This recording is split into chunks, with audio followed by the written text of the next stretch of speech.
So thank you, Gerald. Yeah. So I don't know, was there another question? Because I just found Felix finishing and then I heard you mention my name. That's why I have just picked up from what I got. Yeah, it's well. What you have shared is within the discussions.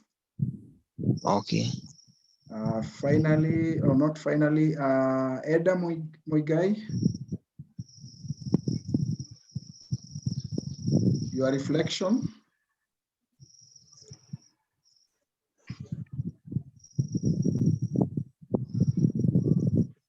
Welcome, Eda. Thank you. Good evening. Good evening. It was great. I found you when you're going on. It took a long time before we got Matatu from Nairobi. But I thank God we are here. I found you when we were talking about personal growth. And it has been said most of the things that I've captured about growth is our prophet. And also, there's only one strategy uh, about plans, about actions, about strategy. So, those are the things that have captured my mind. And also about the baboon that is having patient, being positive, and also persistent. Sometimes you just do things and it's kind of, yeah, we don't follow that much.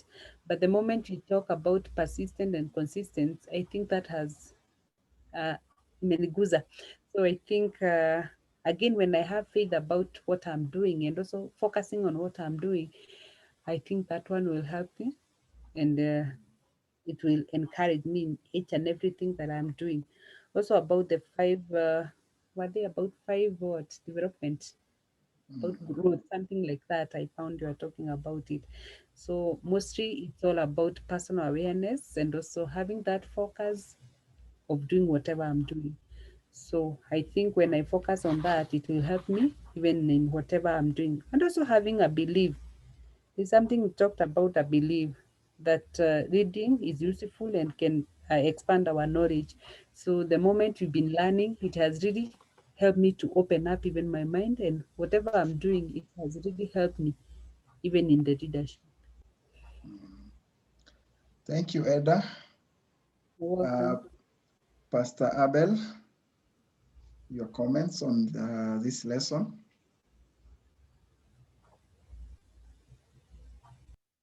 Okay, I think I'll get back to Pastor Abel. Oh, I think. Thank you. Okay, welcome. Thank you. For me, it is an environment to grow and to develop myself. Environment. Hello?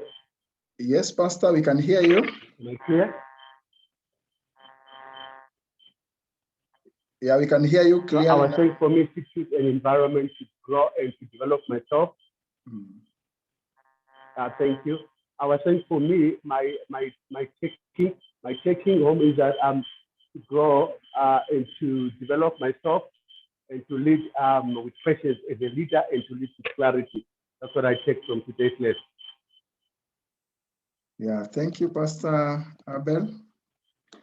Yeah, I think these are good comments from each and every one of us. So as we get into enhancing, if you already have one, or just beefing up whatever you have, let's just probably pick a few issues from this lesson. And it's a process. Basically, I can say it's a process. Sometimes you might not see the fruits, but later on you start seeing the fruits coming out, manifesting. When you started the issue of leadership, there were no fruits, but we kept on going, speaking to one person, speaking to two people. And that persistence, especially on growing within a specific line. The one of the challenge we have is that let me call it that discipline to grow in one line. There's always a temptation to grow in many areas. So I think the moment you're able to identify your line, it will take a lot of courage to say no to many other areas and to be able to focus. Before I started doing this leadership, I was doing quite a lot. I think I shared with you last time. I was a farmer, I was running a taxi, I was doing a lot, but I realized I'm spreading too much. I'm spreading too much. And if I continue spreading this way, then I'll not be able to achieve, I'll not be able to maximize my potential and also the influence. So it took a lot of courage to prune out. Some we pruned voluntarily, others we pruned from circumstance. I think some God might have just pruned them on our behalf because we didn't really want to prune them, but we realized some bulldozers could come and get off some things along our way, and we'll say, kama imeenda, if it has been removed, then we are not going to return it back. So there are those that we did voluntarily, but there are those that came by circumstance. But at the end of it all, we said, I think this is working for our good, so we were able to focus. I would not have written about 13 books with too much spreading. That time would have gone to so many other areas. But I think when we started focusing and narrowing down, then we become more productive, we become more effective, and we're able even to do things until people wonder, how do you write 13 books in less than 3 years? That comes with issues of focus and consistency. So I think if there is any lesson we can pick from here is that let's get the courage to say no to some things, to some good things, because sometimes most of the times we are not distracted by the bad, we are distracted by the good. So that courage to say this is good, but I think I need to shelf it is really what will make the difference. Otherwise, we need to move on because we need to conclude. I know we'll take you a bit on a marathon today, but I think we just appreciate. We'll run through the lesson 16, sorry, probably in another 20 or so minutes. And then after that, we'll just get 2 minutes for each group just to share your updates as we conclude. Are we good in that? Are we okay with that? Yes. Yes. Okay, so let me just share my screen and then we proceed. Okay.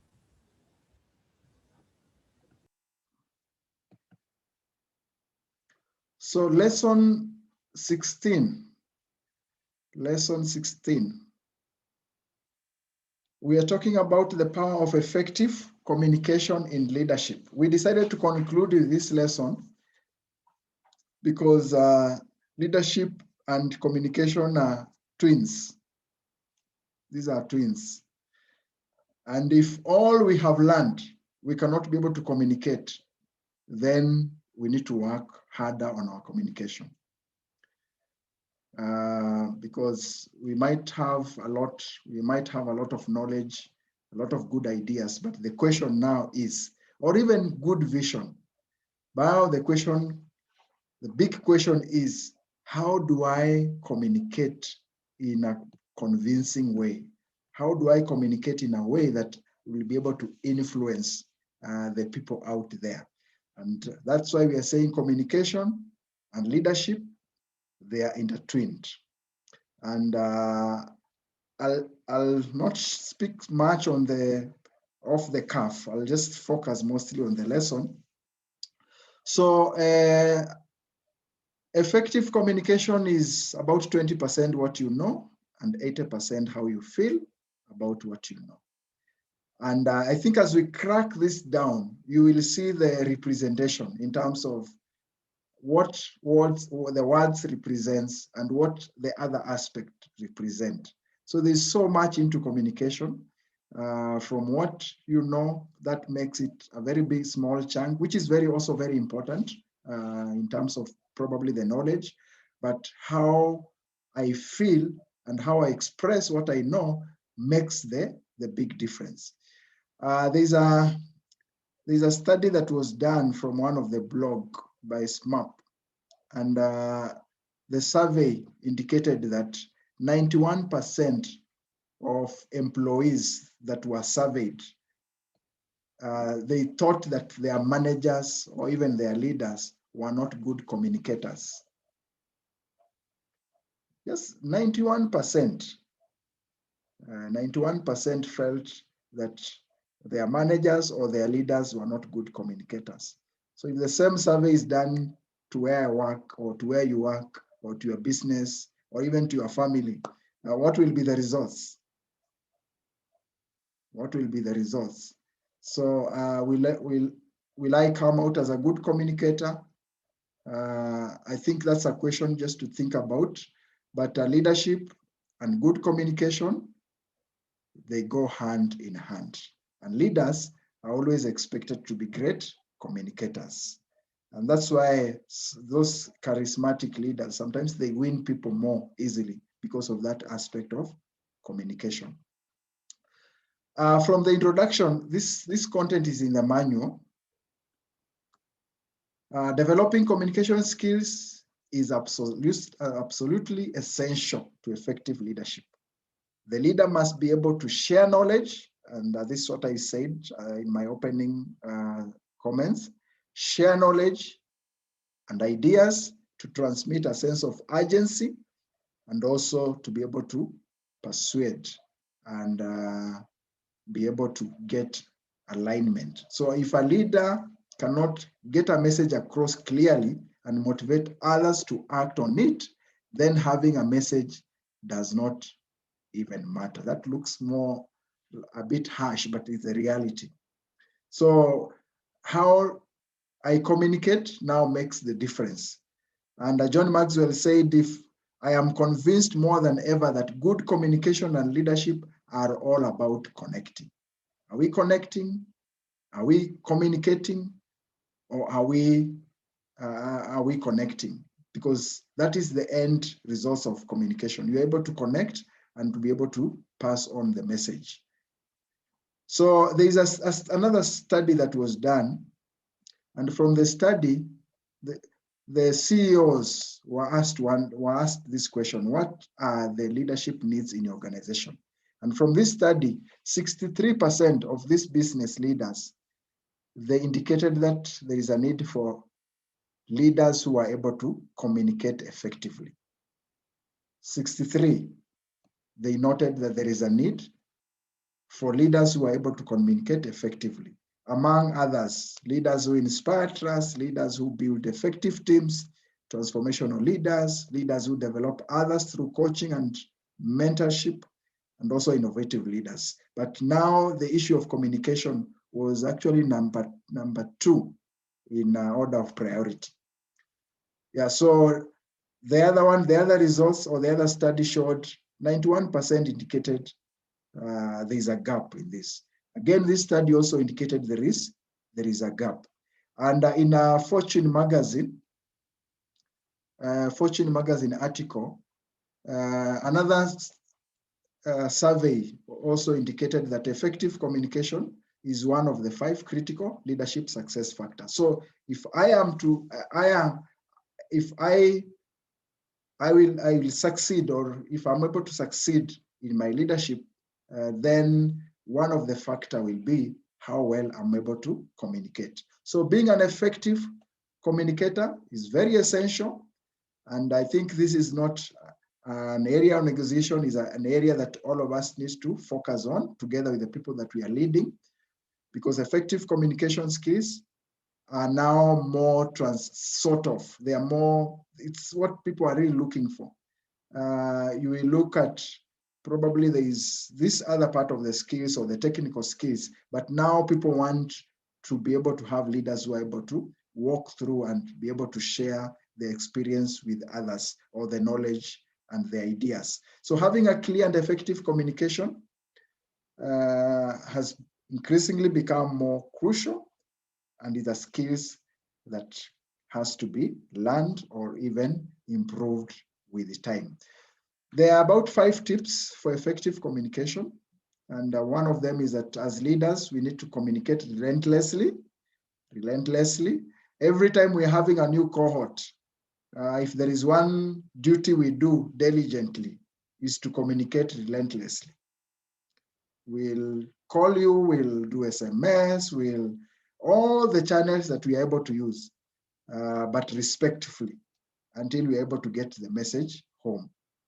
Yeah, then simplify and be very direct, listen and encourage input.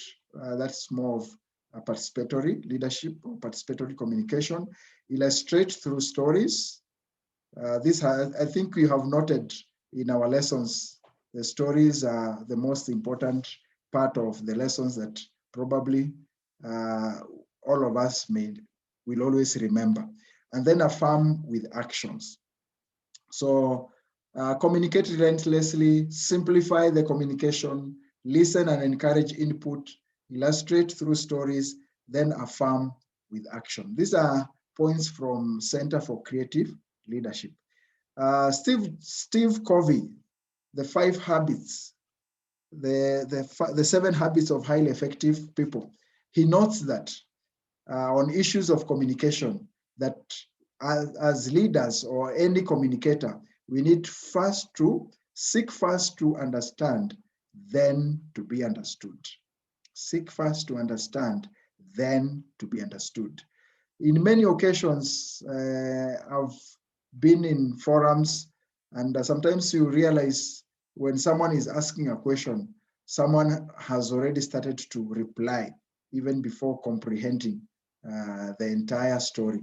And I think this is a very good statement regarding to such kind of scenarios that we have faced. I'm sure all of us have had such kind of encounters. And I think I always try to tell people, probably we need to get the whole story. We need to get the perspective. Sometimes my perspective might not be right. So as much as I hold on it, as much as I want to respond as quickly as possible, maybe a little bit of patience to get the whole story might help me understand and appreciate the perspective of the other person. From the beginning, you remember that exercise, you're folding the papers, and we said every perspective is appreciated in this class. That is also, I think, one of the lessons that we need to move on with as we continue with this issue of enhancing our leadership. So some of the components of communication. The communication iceberg, it points out on 2 key components: the communication skills level, which is about 7 to 10%. You can place also knowledge there. So the knowledge can be either on communication or in the field of profession. It's about 7 to 10%, but the attitude, the motivation forms the lion's share, which is 90 to 93%. And connect this with the first quote, that what we know is about 20%, but how we communicate, and that is where now the issue of the attitude comes in, forms the bigger part of our communication. So in other words, we are saying the behavior which comes with the skills, the thoughts or the feelings, and also those beliefs and the attitudes. They are under the surface issues that really inform on our communication. The other perspective of looking at this on the components of communication, we say that the body language is 55%. The language you're using is 7%. The paralanguage are maybe the volume, the pitch, the voice quality, the speaking rate. Yeah, that forms 38%. Yeah, so we see what we say is just a very small part of the communication. People will always want to read the other parts because they are really, they form the bigger part of the communication, like the body language, like the paralanguage. Those ones form the main part of the communication. Again, from another source, words here represents 80%. Tone and inflection, 37%. Body and facial language, 55%. It's almost in agreement with the other one, because here body language is 55. And again here, actually they are in line, 55%. Paralanguage, 38 here, and here, 37. So it's almost the same. So there is concurrence in these 2 resources. that words will always form a very small part of the communication, but now the other components, the paralanguage and how we express our communication forms the lion's share of communication. There are about 5 leadership principles on effective communication. This one you can see in the manual. You can check on the manual.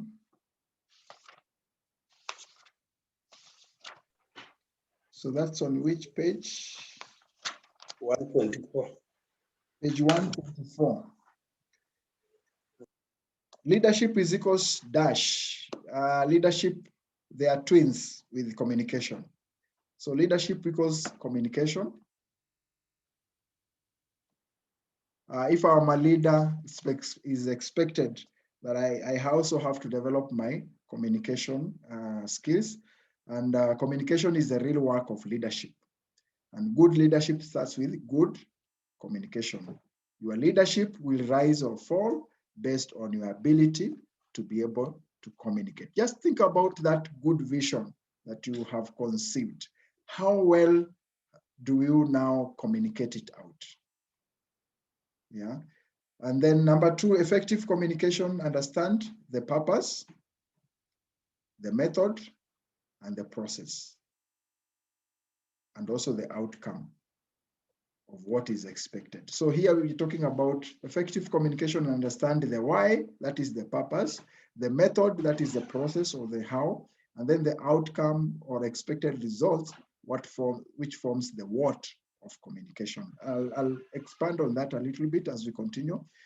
There are some bottom line questions that we need to ask ourselves as we engage in any communication,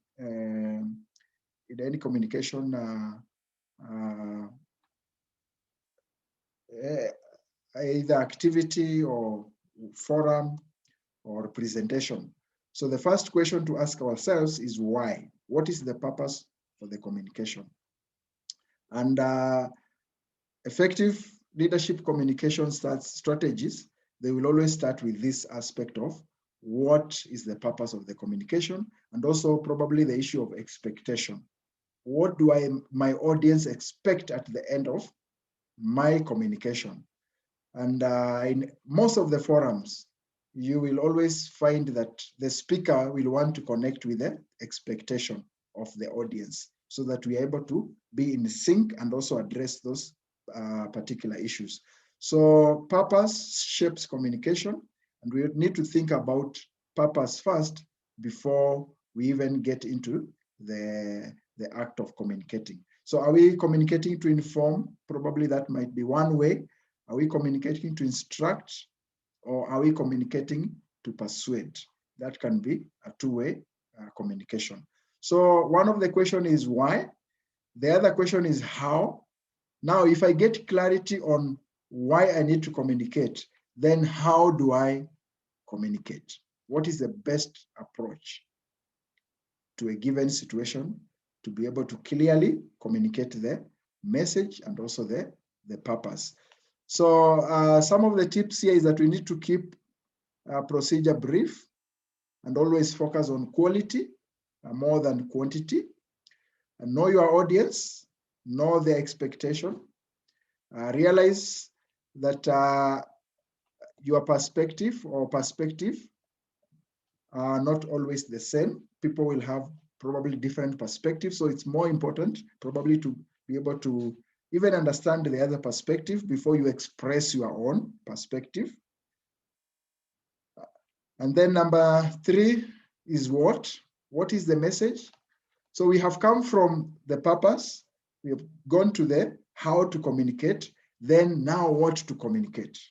What is the message? Is it a vision? Is it an idea that I need to communicate? So communicating the vision in a very inspirational, influential manner is also a very key task of each and every leader. So having a vision or an idea is one thing. Getting others to understand, rally behind the idea is quite another. Having a vision or even a project is one thing, but how do we communicate in a way that others are able to join hands to be able to move together with you. So leadership, as we said from the definition, is having a vision, but most importantly, sharing that vision, communicating that vision in an inspiring manner. Again, we said that leadership is a function of knowing yourself, having a vision that is well communicated. So I'm just pointing out on the issue of the critical part and the critical role of communication in leadership. So the third principle is what? What is the message? And then fourth, balance hard skills and soft skills. That is your domain of professionalism. It needs to balance with the soft skills in terms of leadership and also communication. And then number five, the fifth principle,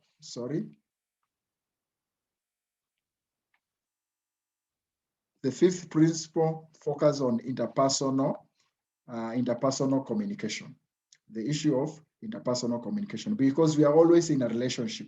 So effective interpersonal skills, which are grounded on either strong technical skills or functional skills, and also the soft skills. So the interpersonal skills are very important to us as leaders. So those are just some of the leadership principles that are very important when it comes to issues of communication. Look at the why, the purpose, the how, the approach, the what, the message, the balance in terms of the soft and the hard skills, and also the interpersonal skills to be able to convey the message, probably even to pass one-on-one environment.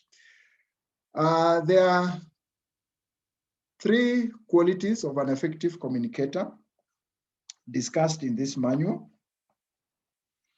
Three qualities on page 127. So briefly, I'll just mention the first one, be what we call an APE. An APE, be an audience-centered, passionate expert. So that's a summary of the three qualities. Audience-centered, passionate, expert. Yeah, so number one is being audience-focused. And why is this important? When we are communicating, we need to avoid being overwhelmed by ourselves. To a certain level, we need to forget about ourselves. So approach communication from an audience-centered perspective and think beyond self, maybe how you look or even how you sound or how you dress, so that we are not drawn to so much attention on ourselves to forget that we are addressing the audience. So simply put, we need to be audience-focused or audience-centered. It's about engaging your audience. It's about connecting with your audience. Everything you do in a speech or presentation has to be focused on your audience. So the first quality of an effective communicator is that I need to be more focused on the audience, audience-centered. The second one, okay, audience-centered, maybe it's just some additional information. When you are designing your question, there's some question, when you are designing your question, we need to ask yourself some of these question when you are designing your presentation. What information does my audience need to know? And how can I make this information more relevant for them? And I think also, how can I help them achieve their goals? That's why the expectation becomes very important. Number two, the second quality is passion. Enthusiasm reflects the passion within. So if you want to sell, you first have to be sold. Yeah, if you have to sell, you first have to be sold. I have to buy my message before I can be able to sell it to others. So you need first to buy into what you are selling if others are able to sell into, to buy into it. So your audience will unconsciously pick up your signals. have you bought into your message? And this will come out from the signal and maybe from the presentation. So if you're not passionate about your topic, your audience may not as well be passionate about it. So if you are speaking on a topic you have not mastered, your facial expressions, your body language, and also the level of confidence will give signals that you are not sold out into what you convey. So passion is very important, and that comes from connecting with the message and mastery of the message, and also probably sharing within the domain that you are more conversant with. And then be the expert, be a specialist. So you need to master your subject. I need to master the subject that I'm discussing on. Be informed, be knowledgeable about your topic, and take as much research as possible to offer maximum value and also to display confidence. So the mastery of your topic, it makes you feel more confident and easy. The many times that I've done any presentation, either from the academic perspective or any other area, I've always felt that if I've done enough research, if I've mastered the topic well, then you always feel easy, and you always feel a high level of confidence as you undertake the presentation. So this confidence will also reflect in your body language. And remember, the body language is very important because it constitutes about 55% of the communication and also your delivery. And delivery here, we're talking about the paralanguage and also the language. And then there's so those are the three qualities. And if you want to summarize the three qualities, the first word I shared is that you need to be an APE. An APE, be audience-centered and passionate expert. So that summarizes the three qualities that we have discussed on. Then finally, there are some competencies. Speaking competencies, this one I just mentioned. You can check that on page 131. Page 131, the speaking competencies. Number one, draft an engaging introduction. Sometimes you will see people starting with a story or maybe some facts or some statistics so that you're able to get the attention of the audience, because we have very little time for people to decide if they're going to walk with us, they're going to listen to us, or they're going to switch off. And that is determined by how well we craft our introduction. And then mastery of the topic, I've mentioned that. Adapt to the audience. You might prepare your message and you realize the audience you're speaking to may not really follow the model that you have used. So you need to keep on adapting to the audience, and then have a clear organization, well-supported ideas, do the research where necessary, have clear and vivid language, suitable vocal expression, corresponding nonverbal, adopt use of visual aids where necessary. Number 10, convincing persuasion, and then closure in the conclusion. Don't leave people hanging. Always ensure that there is a closure, and then preparation and practice. It's all about preparation and practice. And then finally, watch out for the stoppers. Sometimes we stop people in our communication. And I think the most important point or the most important strategy is always to be able to create an environment where people feel they are involved in the communication. So these are some of the stoppers you need to watch out for. The statements like, this is the way it is. This is the way it is. This is very conclusive. It's like a stopper. You've put a stop to the discussion. You are wrong. That's also another stopper. What's your proof? Whatever.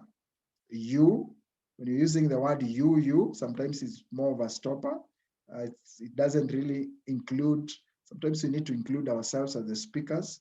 and then we versus they, or us versus them, and maybe even some element of gossip. It stops the conversation.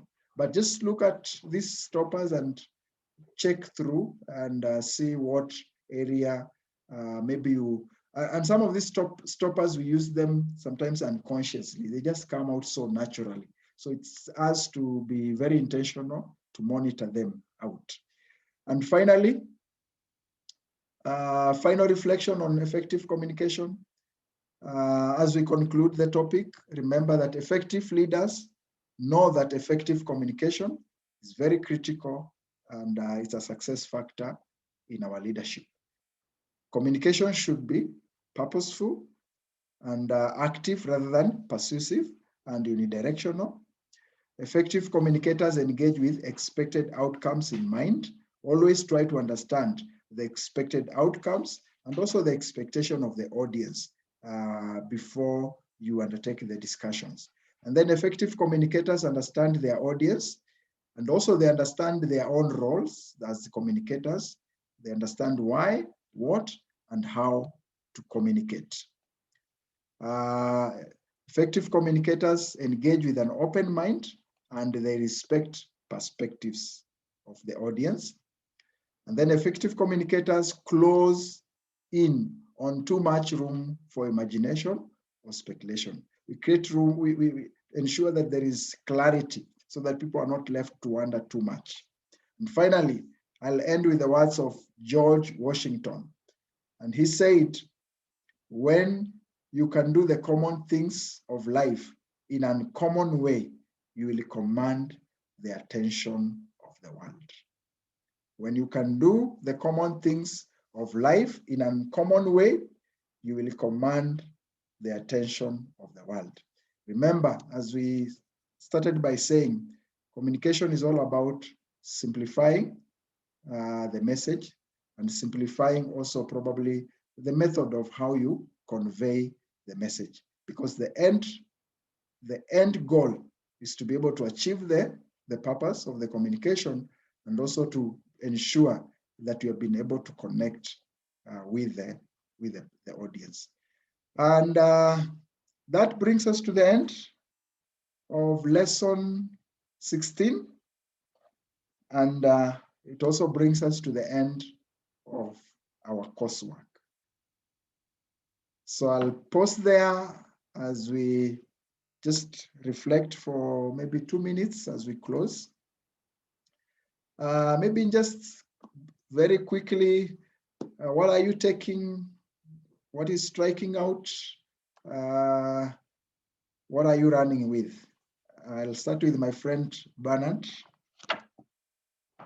And as we do this, the team leaders, you will have 1 minute just to share your progress. So let's first listen to the takeaway. Mr. Bernard, karibu. Okay, thank you very much. Yeah, 6th of March, when we were down there, we did certain activities related to communication. And it happened that the message is sent, but the method of receiving was not very clear. I remember when we were doing the web, what do we call it? Spider web. When we were identifying the person to connect with, you'd realize that the rope or the connector was not really getting to the person. So there are certain communication breakdowns as we communicate. What I'm trying to say is that in communication, the communicator and the receiver of the communication need to connect. And then that mastery of what you are communicating is very critical. So connecting and mastering the information that you are giving out would be my take home. Thank you, Bernard. Mwangi. Maybe I can just give I can just give very briefly.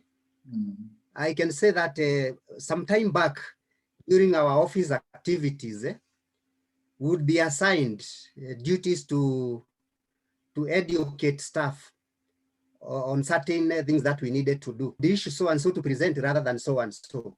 So meaning that that connection, the staff and the communicator is not there. It's just an example I'm giving. Thank you. Thank you so much, Bernard Mwangi. Geoffrey, your takeaway?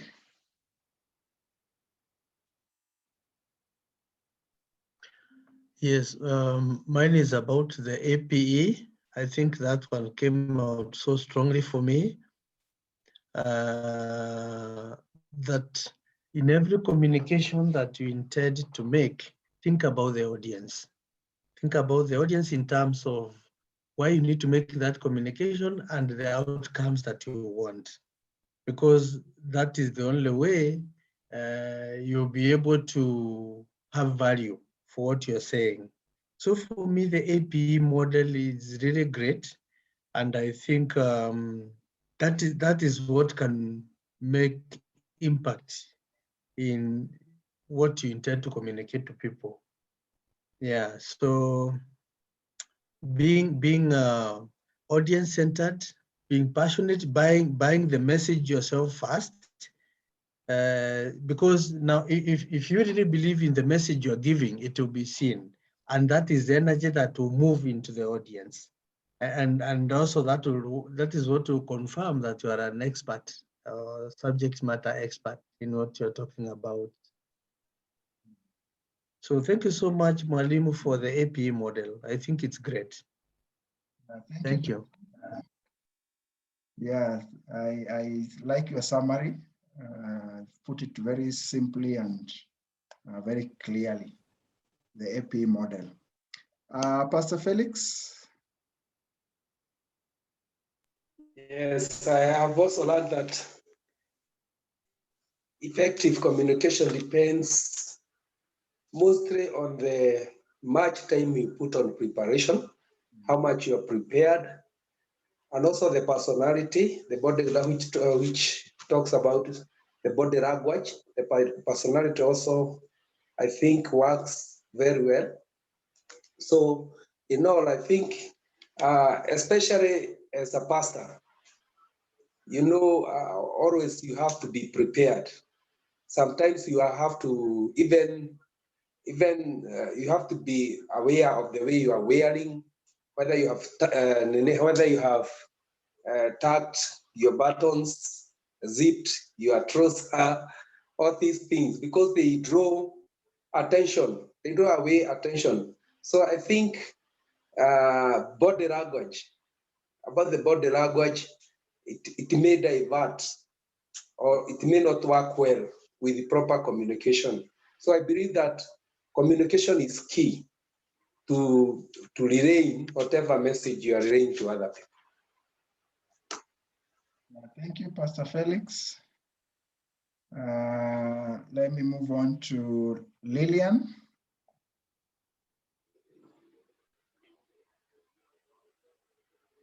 Lillian Mwende. Okay, I'm here. For me, my takeaway in that lesson, it will be still the AP.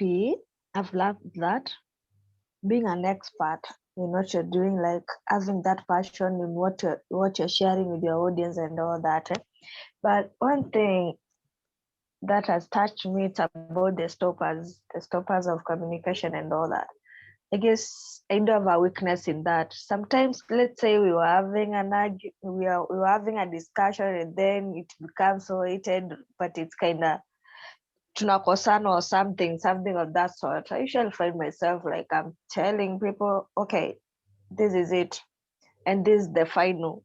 You see, so but now I have understood that as a leader, there are some things you have to avoid, like two stoppers and all that. That's one thing I've loved. And thank you for that. Thank you, Lillian. Edda.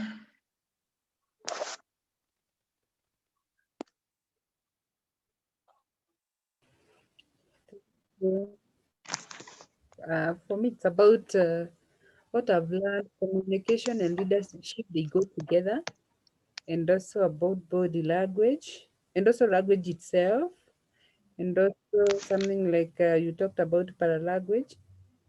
You said this is the way in which you say words. You know, sometimes you cannot communicate well as long as people are not getting you, are not loud enough, or maybe even the language that you are using is like that sometimes it's being used there. So it's good to, as Pastor has said, Pastor Felix, the moment he was talking about body language, I mean, the appearance, you know, like most we are told, the way we wear, it's really speaks louder. So it's, for me, I've learned a lot about communication and effective communication. Yeah, I can see the. Sorry, I got I got disconnected when you were talking about, was it the three APs? Oh, So oh, my Wi-Fi has disconnected, so I didn't get everything at that time. oh, the AP model, the AP model, Yes, uh, I become got being, disconnected. yeah, being audience centered, passionate, expert. Yeah, so you focus on audience, you express your passion on the matter, and also you be an expert in that area. Yeah, you can check. I think the manual has more, but just to give you a glance. And then finally, Gerald.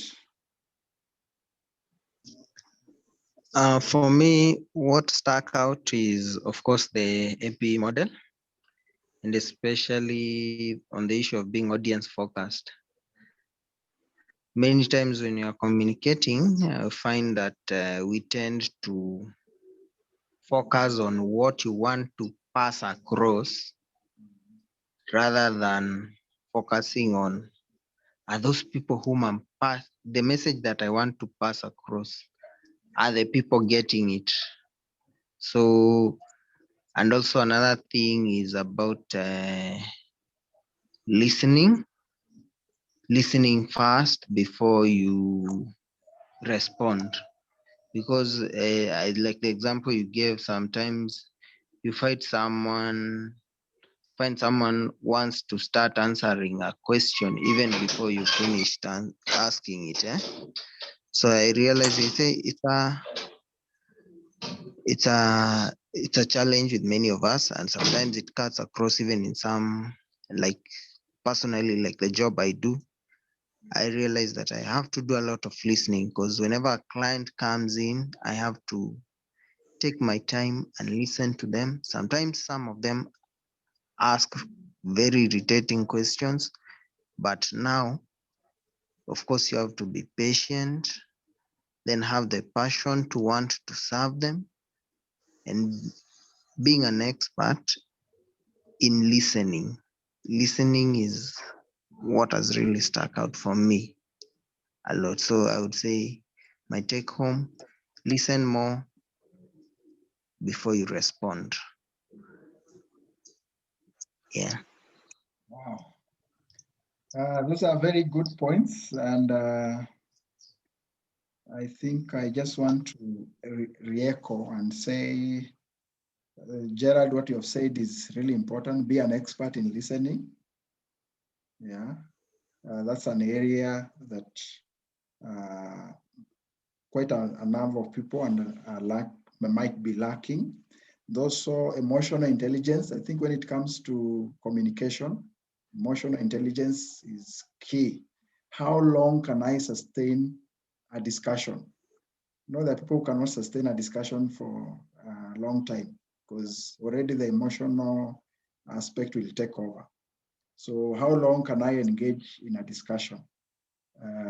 There's a time I was in a matatu and a lady started a discussion with the makanga from town, and they talked until we alighted.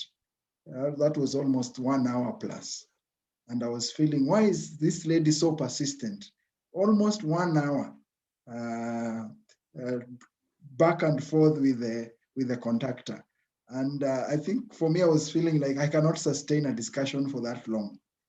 I'll just communicate and it will be done. But I was like, this lady is so persistent. And she was able to maintain that discussion. 1 hour discussion. So I think in most times we realize, I don't know how long we can maintain a discussion. Those of us who are probably married, you have a husband and a wife, how long can you sustain some discussion? So that's a key issue when it comes to emotional intelligence. And I think also being very authentic to yourself and to the people. Being authentic. I think as we prepare, I listen to myself. And if I feel I'm struggling with something, I don't need to push my struggle probably to other people. I need to clarify the struggle. And if I need to drop something, I better drop it instead of passing the struggle to others. So being very authentic to myself. And always remember that you are the driver. So don't leave the drive seat and get into the passenger seat. That tells you that you are in charge of the discussion. You are in charge of the directing the discussion. So I may not alight from where I'm supposed to coach the discussion and get into the audience or to the passengers and get into their own mix-up in a way. So as the mix-up develops, then I'll always be thinking on how do I get these people to move on, yeah, so that I don't again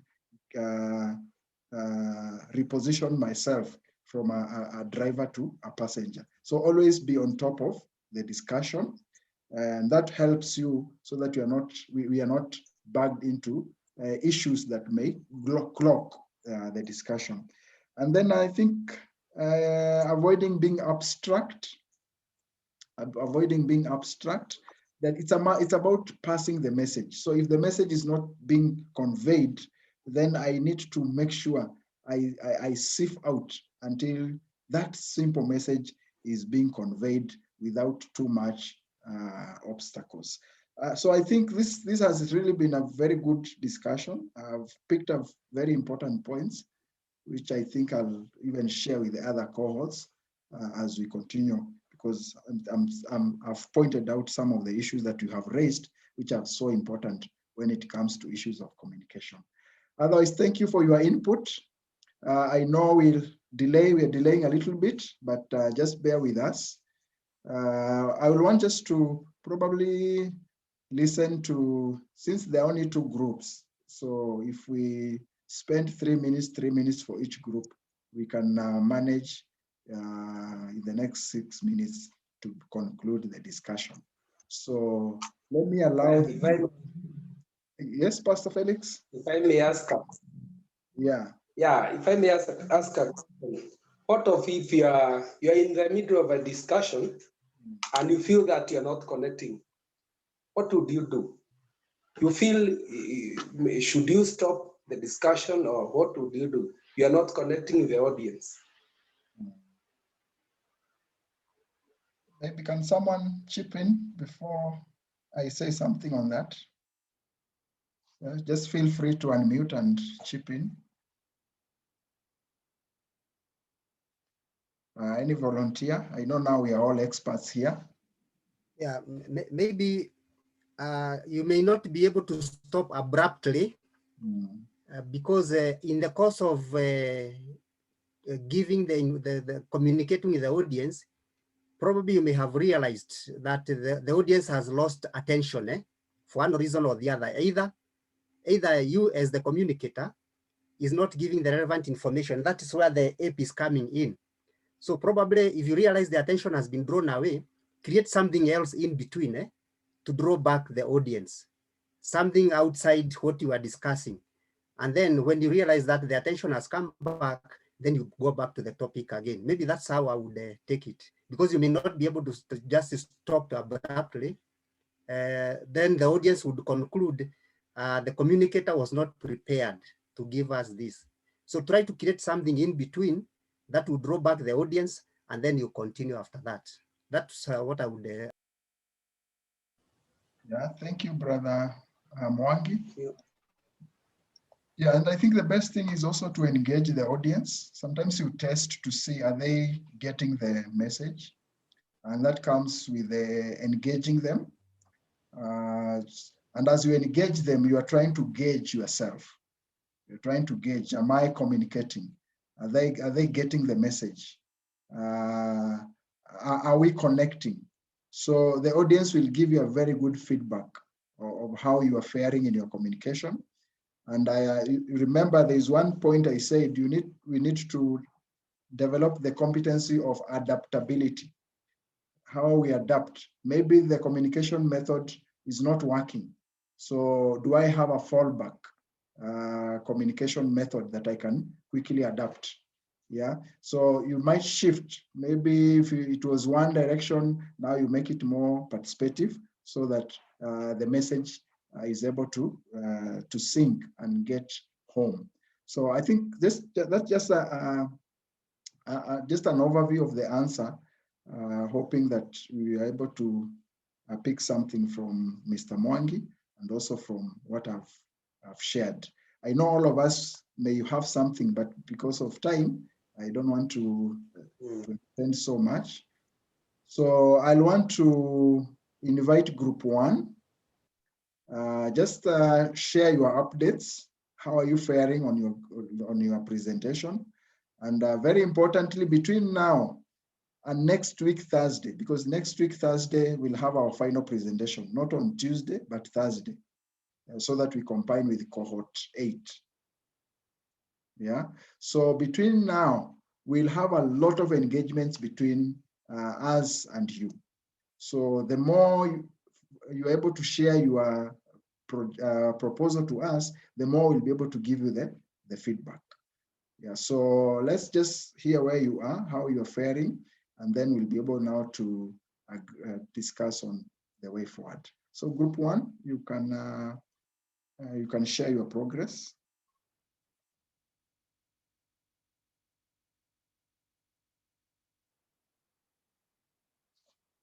Group one, who is the group leader? Or any group that is ready? Yeah, Bernard, Mr. Mwangi, with your group, you can proceed and share. I was asking Lillian if she's on, she can take us through, or Joyfrey. Lillian or Geoffrey?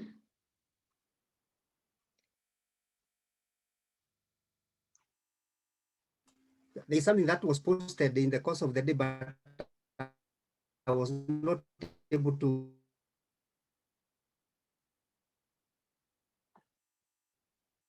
Hello.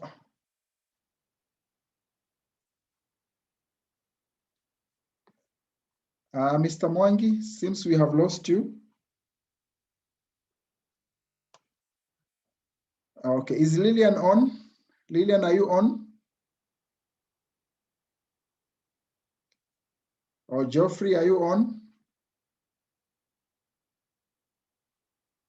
Wow, Edda, I think we are still with you, or you can hear me, Edda? Yes, I can hear you. Okay. At least I'm not alone. So maybe Edda, we can start with your group. Yes, Gerard is there. He's our secretary. Maybe he can present. Okay, Gerard, you can take it. You can take over. Okay. Yeah. Okay. So we met and we came up with a topic. The topic was on turning school waste into clean cooking gas. So basically, in a nutshell, our project, how you can turn school waste into clean cooking gas, that is biogas. So